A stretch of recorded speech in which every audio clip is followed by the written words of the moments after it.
the functions menu. Doesn't look like much, but it's got submenus, you see. So there is quite a bit to learn here, including these dreaded transform functions. These are terribly cryptic. So let's begin by looking at the few outer items we've got in the menu, beginning with this include non-note MIDI events. Now, by default this is deticked, and it's very important that this is deticked. If by mistake it becomes ticked and you don't notice, then you will blunder on performing your functions and edits on the notes in your region, and it will be affecting non-note MIDI events. In other words, your controllers in Hyperdraw will be also affected. But the trouble is, Hyperdraw is normally shut. So you will blunder on making all these edits, not realizing that each edit you do, each function you perform on the notes is affecting your controllers. And further down the line, you open up Hyperdraw to look at your beautiful controller moves, and then you'll be going, no, all my controllers are ruined. And you'll be in a world of hurt. Okay? Now, you might be saying to yourself, well, that doesn't apply to me. I won't be using Hyperdraw. Hyperdraw is for controlling hardware synths, and I'm only using software synths, so I'll do all the controlling of my software synth parameters using track automation. Well, you might think that, but the next part of this chapter, once we finish these menus, is a full tutorial on Hyperdraw. And when you see the tricks and techniques that you can do with Hyperdraw, trust me, you will definitely be using Hyperdraw, right? Even if you only use software synths. Now, once we get into using Hyperdraw to do those tricks and techniques, yes, from time to time we will want this ticked, because we will want to do tricks on our Hyperdraw controllers using these functions.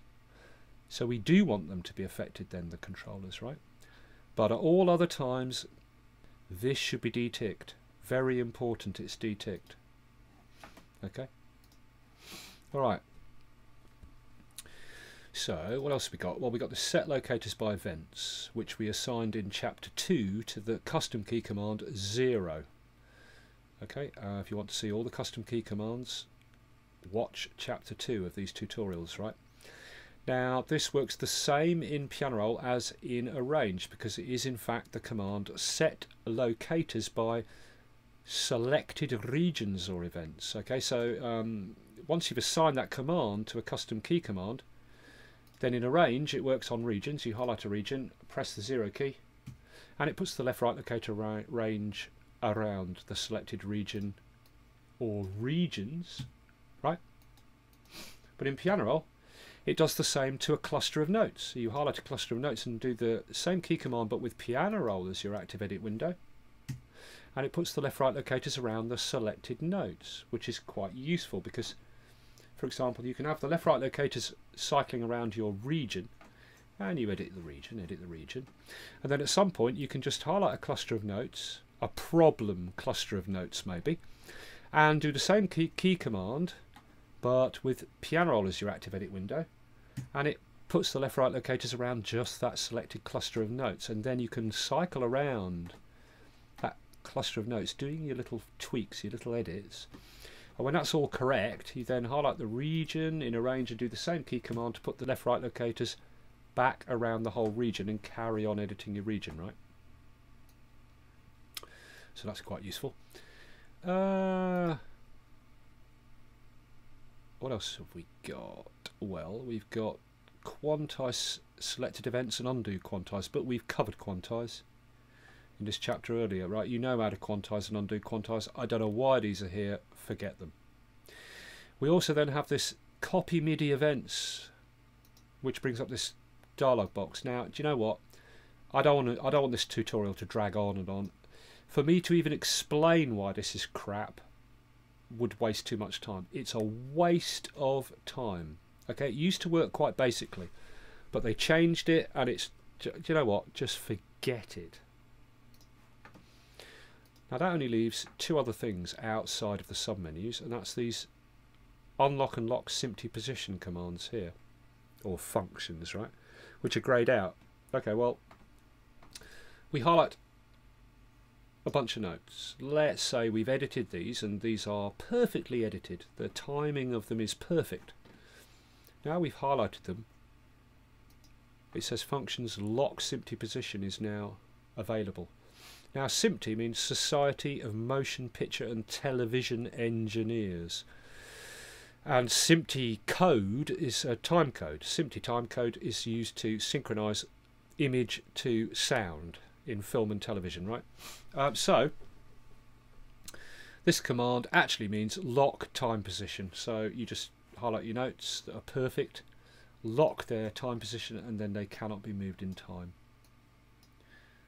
Okay, they are now fixed. You can't accidentally move their time by mistake, but you can change their pitch. Okay, so that's what that is, and then highlight and unlock. Now you can move them in time again, right? Okay, so that's all the outer items. Now let's look at the first of the inner menus. Delete MIDI events, and the first item in that submenu is delete MIDI events duplicates, which we already looked at when we did quantize. Remember, we did quantize and I showed how sometimes two notes can quantize to the same quantized value and then they end up on top of each other. So you've got two notes on top of each other, perfectly overlapping. That's a duplicate, and there may be duplicates in your region. You don't need to highlight anything. You just go to delete MIDI events duplicates, or press the D for Delta QWERTY key, which by default is assigned to that command. Let's do it. Bosh. And now any duplicates are gone. There is no more two notes on the same position there. Okay. Let me undo that. Okay, what else we got? Delete MIDI events inside and outside locators. They're quite useful from time to time. Let's say I'm editing this screen region here and I set my left-right locators to just cover the inner 2 beats of that 1 bar region. And no need to select anything, just do functions delete MIDI events inside locators, and all the MIDI events whose start positions begin inside the locators are deleted. And the opposite, delete MIDI events outside locators, just deletes all the MIDI events and notes outside of the locators whose start positions are outside the locators, right? Now this doesn't mean delete this doesn't mean delete MIDI events outside locators up and down the song, so that all your MIDI notes up and down the song outside of that locator range are deleted. No, no, no. It only means within the region you're editing. Okay. So that's that. Put the cycle range back around the whole region. Okay, what else have we got? Delete MIDI events outside region borders. Now this is a bit cryptic, but what it means is this. Earlier, when you were working on your song, this region was 2 bars long, and it had notes in it up here like that. Okay, but then you were working on your track and you sort of thought, right, I'm going to shorten this now to just 1 bar in length, and it didn't seem to cause any problems. This region has been shortened. Okay, it just plays fine and you can copy it, move it around, everything works fine, but really there are notes living further up, but you've shortened it. Now everything seems to be fine, but you get problems sometimes when you've got these notes or other events living further up the region that's been shortened, or outside the region borders, yeah? Which is this, like, let's do a copy and paste. You highlight a group of notes, Command C to copy. I'm going to do a standard paste at the playhead position. So position the playhead earlier in the bar, early in the region, yeah? And Command V to paste in at the playhead, and watch the region here when I paste. Ready? Command V, paste in at the playhead. Bosh. This region leaps out to expose its full contents again. Okay, so you do get problems. So, you know, this command just gets rid of any MIDI notes that live up the region, that live outside the region borders. Once your region has been changed in size, right? So functions, delete MIDI events outside the region borders, and now those events have gone. And when I do a paste now, no more leaping of the region edge. Yeah, it's fixed. All right. That leaves one thing. Delete MIDI events unselected within selection, which is another one of Logic's terribly titled menu items here. I mean, there are so many menu items in Logic that just have these incredibly confusing titles, and this is one of them. I mean, you read this, delete MIDI events unselected within selection, and you're scratching your head like, what the hell does that even mean? Do you know what I mean? Well, believe it or not, what this actually means is, look, I select a selection, this can be one or more notes, and this function means actually delete any MIDI events that are unselected. That means any MIDI events up or down, above or below the selection whose start positions overlap the selection. That's all it means. So you perform that function after selecting one or more notes, and let's do it. Bosh, these three notes here, they get deleted because their start positions overlap the selection. These two notes might overlap the selection for their length, but their start positions do not overlap, so they're not deleted, and that's what it is.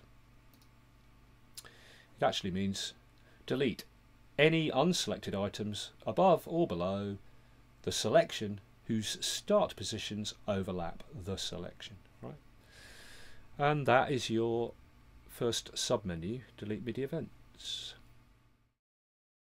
Right, let's now look at the functions note events submenu. Now this is the nightmare menu, to be honest. Select highest notes, select lowest notes. Let's look at these first, because these are used, you know, you're not going to use these, so I'll show them to you. Select highest notes. It doesn't mean select the highest notes like you think, the ones with the highest pitch across the region. It means the highest note at each position in time. Okay, so that's the highest note at this position, because there's nothing else with a higher note position at that start position within that division, you know. So not useful at all. And the same with the lowest notes. Really, I don't find them useful. I never use them. And then we've got voices to channels, forget that, and assign channels based on score split, again forget that.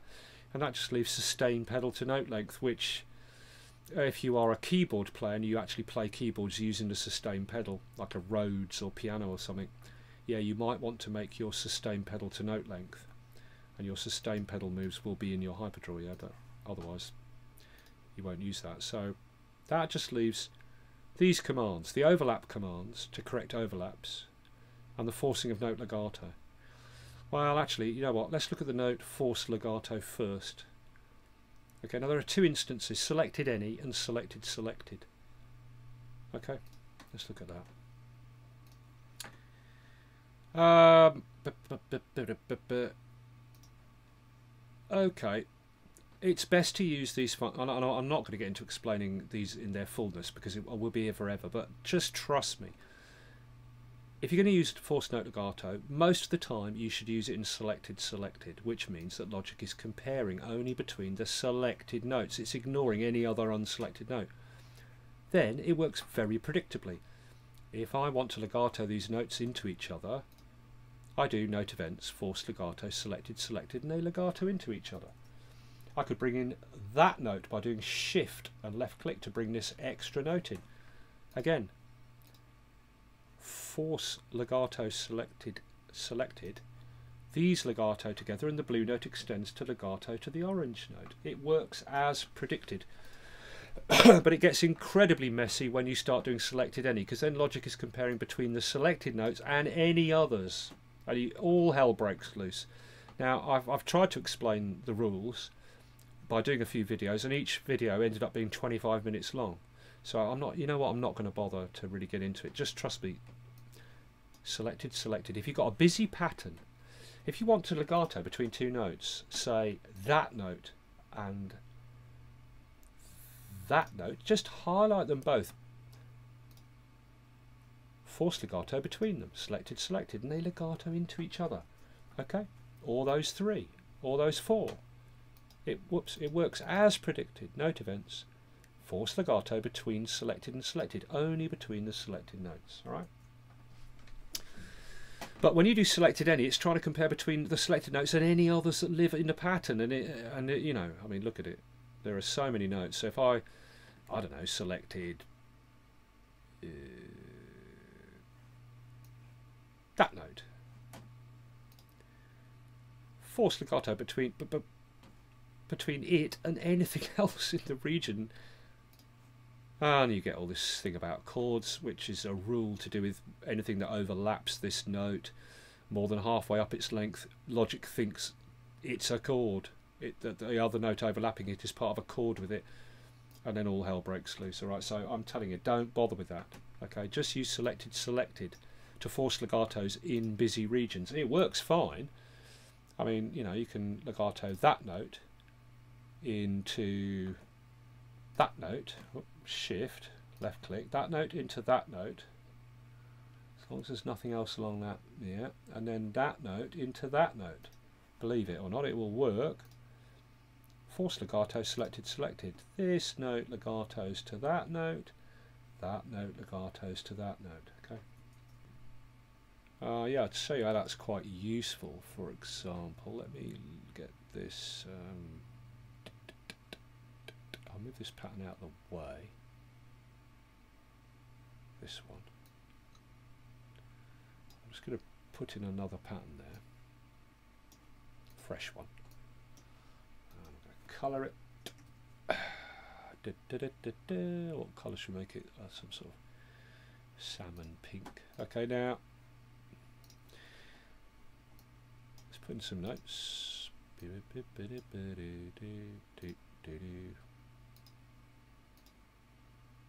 Etc.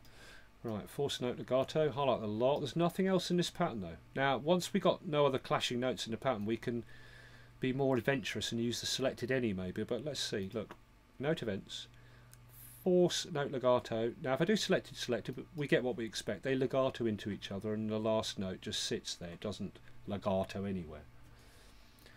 But if I do, and there's nothing else after this last note towards the end of the region. Force legato selected any, they legato into each other, and the final note legatos to any, which is, you know, anything else in the region, unselected, but there isn't anything else, so it legatos to the end of the region. But if there was one extra note at the end here, like that, highlight the lot, force note legato between selected any, the notes will legato into each other, and the final note will legato to any, in other words, the next unselected note. Bosh, see? Okay, so that is how that works. Right. Force note legato, quite useful from time to time. Now let's look at this note overlap correction.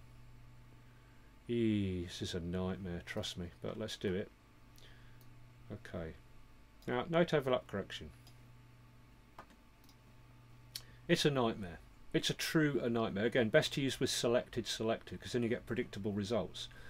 So let's say I highlight that note, shift and left click that note and that note, right? Let's bring this one back a bit though. That note, and that note. They're selected. We're going to ignore the rest. Note overlap correction, selected, only between the highlighted notes. And we get what we expect. It corrects the overlap between only the selected notes. So again, you can use the note overlap correction very successfully, as long as you stick to doing selected. Note overlap correction between selected, and sure enough, it just corrects the overlap. Brilliant, that works fine.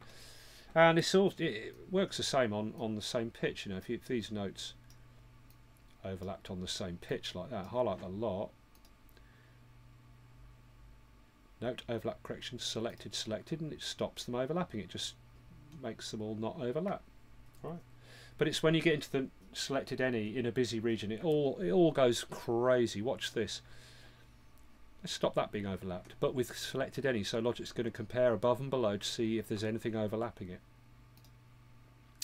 Note overlap correction, selected any, and this chord warning comes up, which to most people is a mystery. It actually means, let me undo that. It actually means that one note overlapping, its start, or more notes overlapping, their start positions are further along the length of the selected note than the halfway point.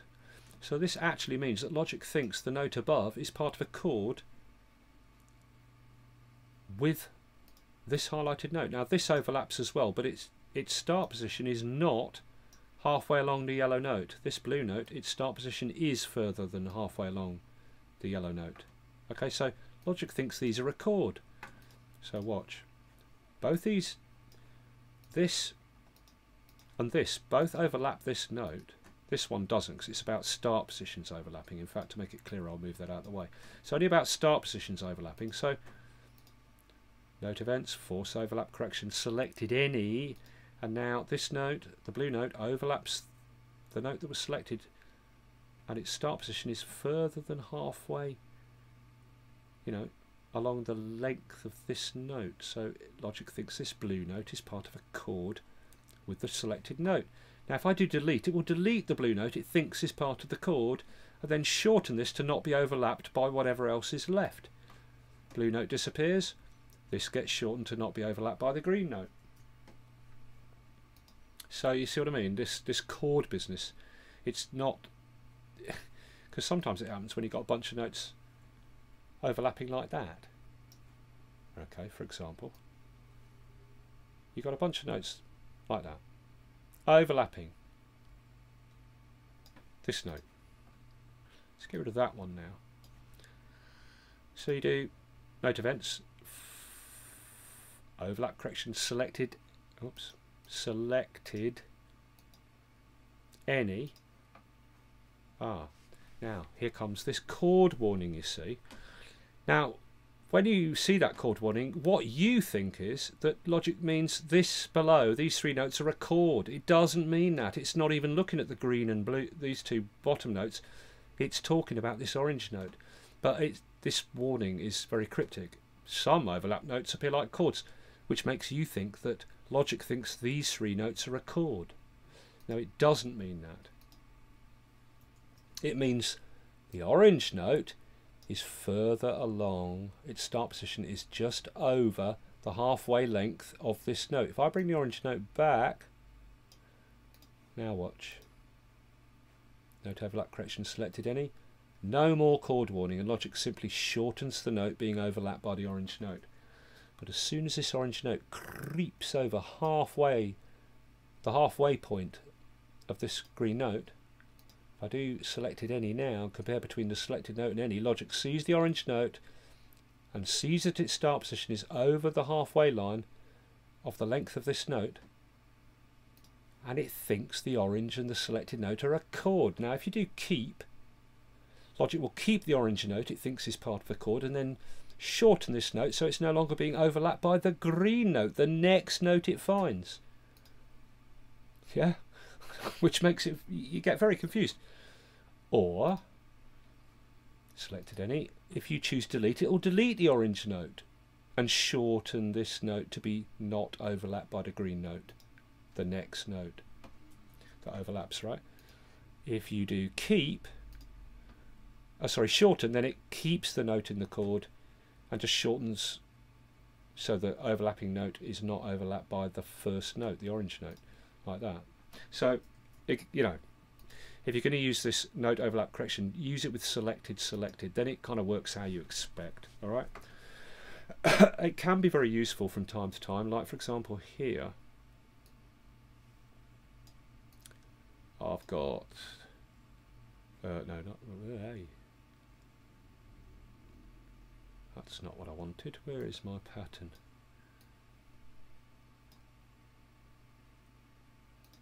Yeah, there we are. Now, you know how it is, you're playing a scale, and even when you quantize the start position of the notes, you get these ragged endings. They're just spilling over into each other like that.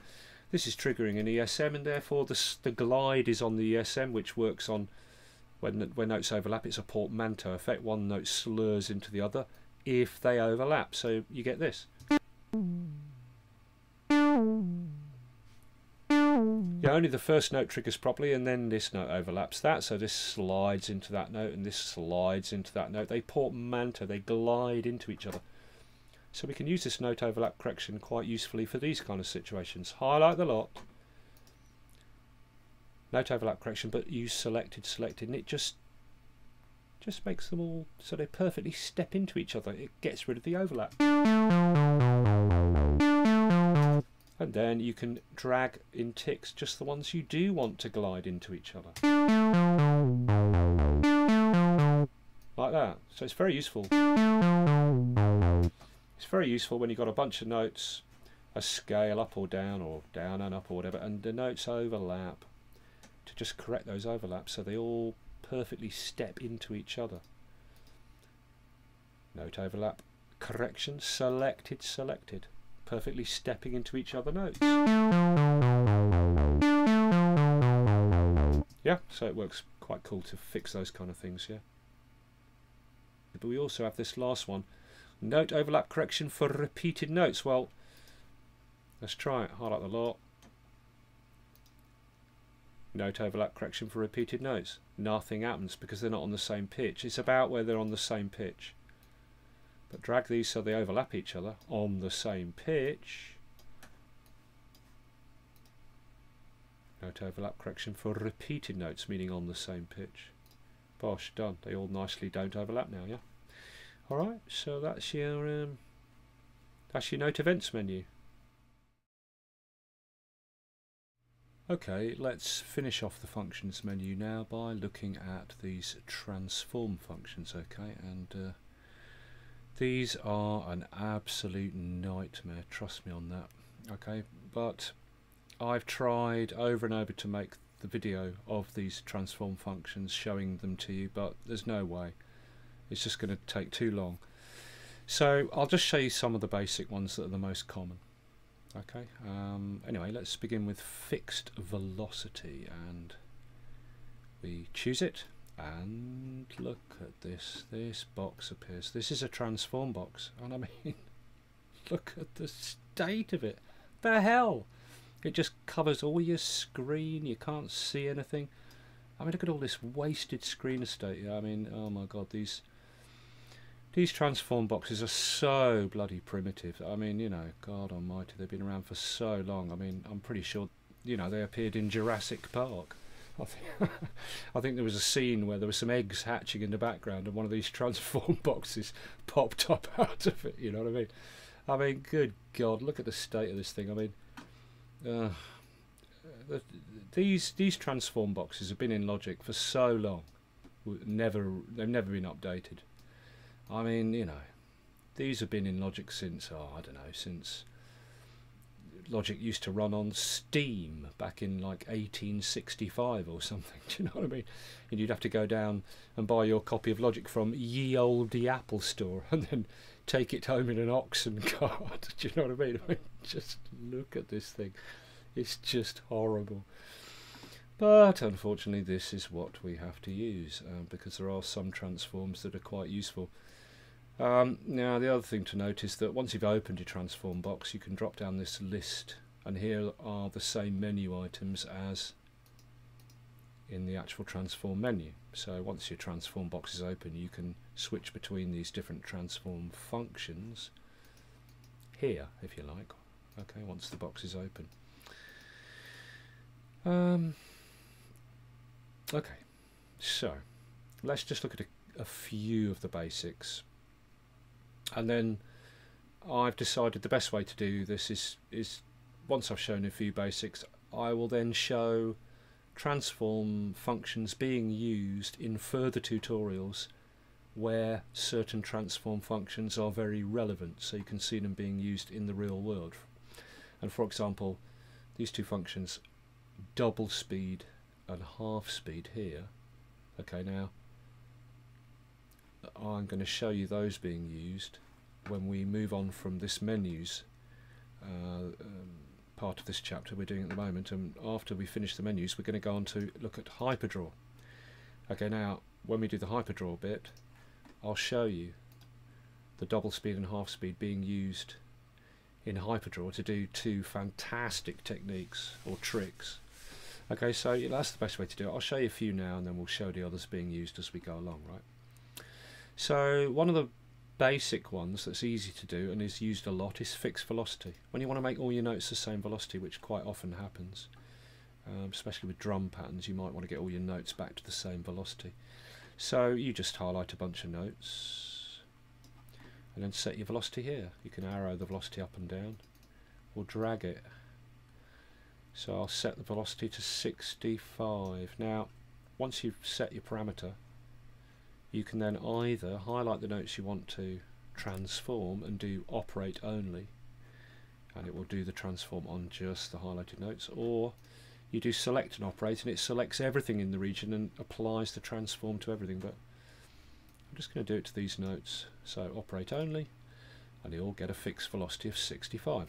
That's a very useful command.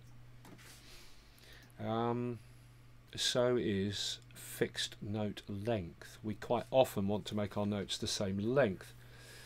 So we choose fixed note length, and remember you can choose these things here just as if you were choosing them from here, right? Okay, fixed note length.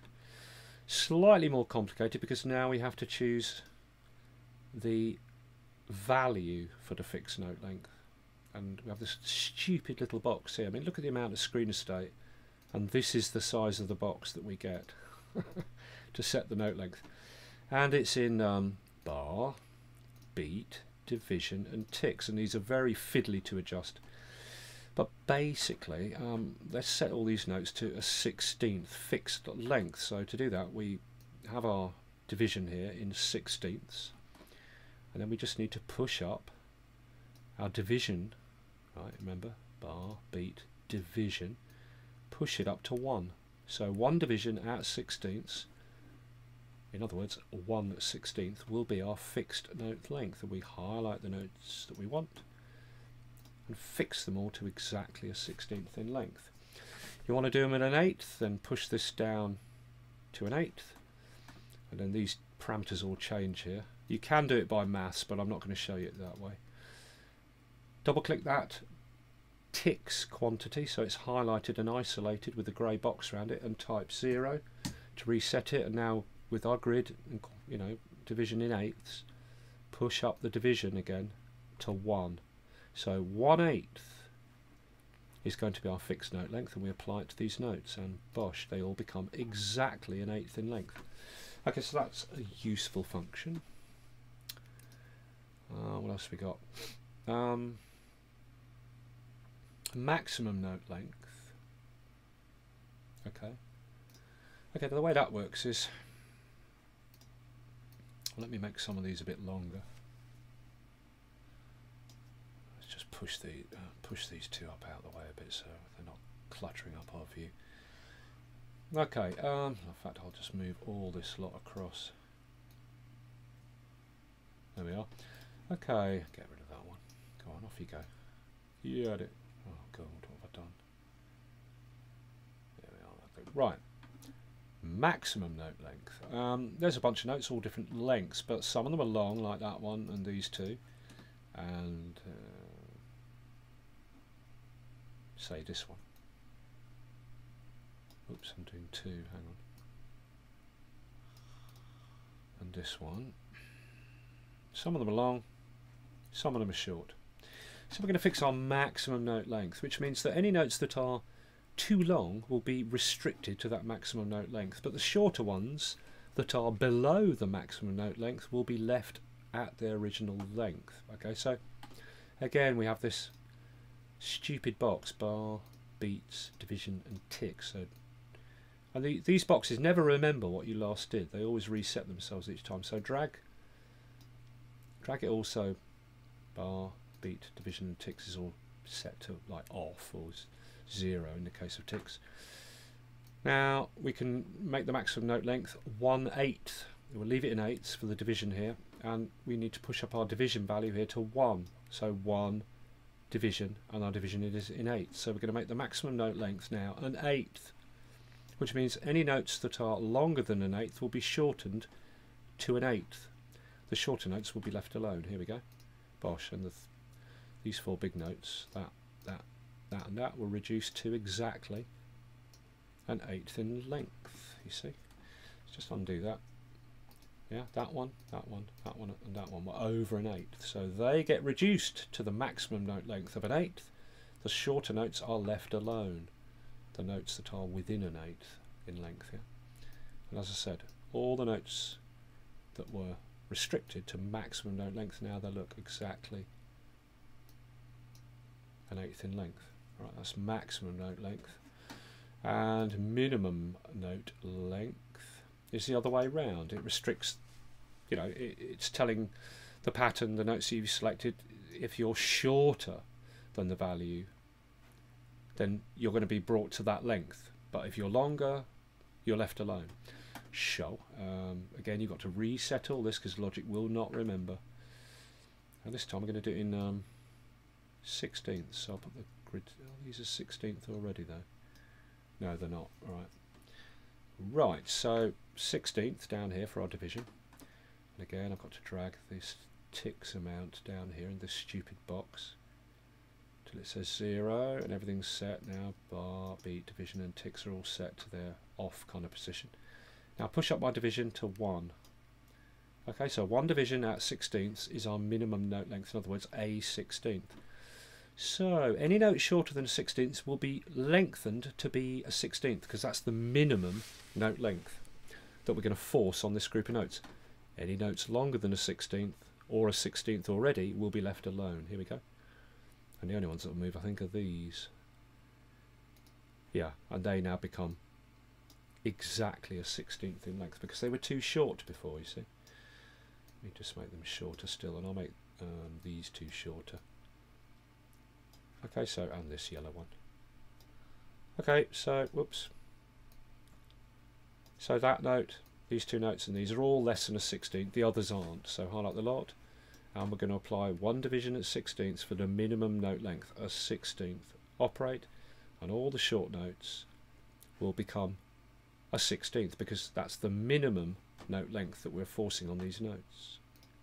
See, so that one, these two, and these all become exactly a 16th. The longer ones are left alone. Okay, and quantized note length, well, I'll show you this with just one note. Okay, but it's the same if you do a bunch. Okay, so we got the snap to absolute value on. Let's put this into eighths. Let me move this note. We know it's an eighth in length, but don't worry about that. Okay, there's a note. Again, we've got to reset all this. We've set our grid and division to eighths, so we need to drag our ticks down here to 0. Okay, and now push up our division to 1. 1 division at eighths. So 1/8 is our quantized note length. Now, this is about quantizing the note length, not fixing it to a fixed length, right? It just means that the back end of this note will be quantized to its nearest eighth. So, oh look, I'll put it on the line, then you'll see. So I drag the beginning to there. This is its nearest eighth. When we quantize its length, it becomes 2/8 in length. I put the note there. This here is its nearest eighth. So when we quantize it to an eighth for its length, it quantizes to its nearest eighth. So if I brought that back like that, okay, now we know it's just near to 3/8 in length, but let's drag it off the grid. It's nearly 3/8 in length. I quantize it to eighths. If I now drag it back to the grid, we can see it's quantized to be 3/8 in length. Now let's make it so it's nearer to 2/8 in length, but again drag it off the grid. Quantize it to eighths for its length, and it moves. Now we bring it back to the grid, we can see it's moved to be 2/8 in length. So we're just quantizing the length. The back end moves to make it, you know, to its nearest eighth based on multiples of eighths from its beginning point. Okay, that's quantizing the note length. These two are quite good, double speed and half speed, which I told you I'm going to show you being used later in Hyperdraw. When we did the Hyperdraw, right, I'm going to show you some great tricks that you can use double and half speed there. But let's look what they do with notes.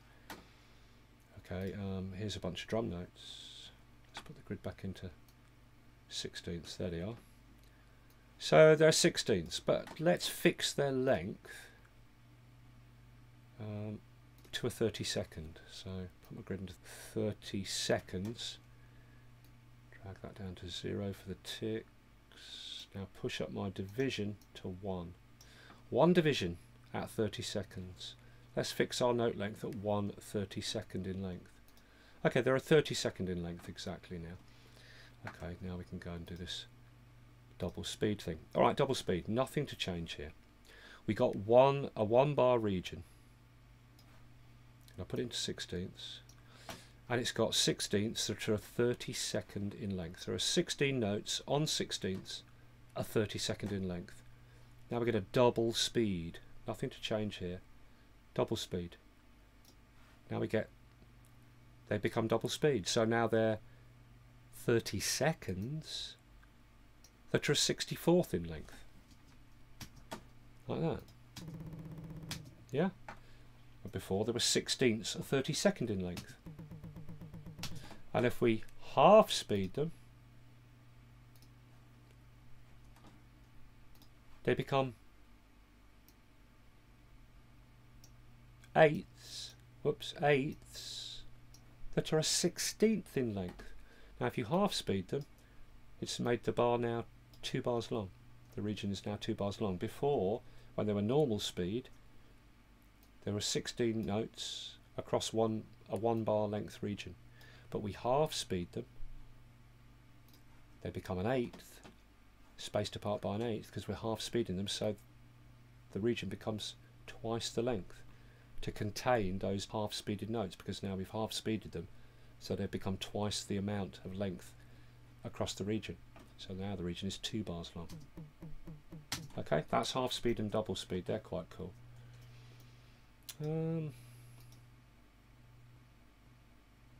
I'll just show you one last one, this reverse position, which is quite interesting. Again on these notes, reverse position, and there are 2 dialog boxes here, and all you have to do is set this one so that between this position and this position is the length of your region. This is actually the beginning of your region. Well, it says bar 1, beat 1, division 1, tick 1, but it actually doesn't mean bar 1 here. It actually means the beginning of the bloody region. It's ridiculous. So to cover the whole 1 bar region, this has to be set to 2, 1, 1, 1. God knows why, but anyway. And now we're going to reverse the position of these notes. They just reverse position. And now the other way. Yeah, there's another one. Alright. So that'll do for now. We'll leave the rest.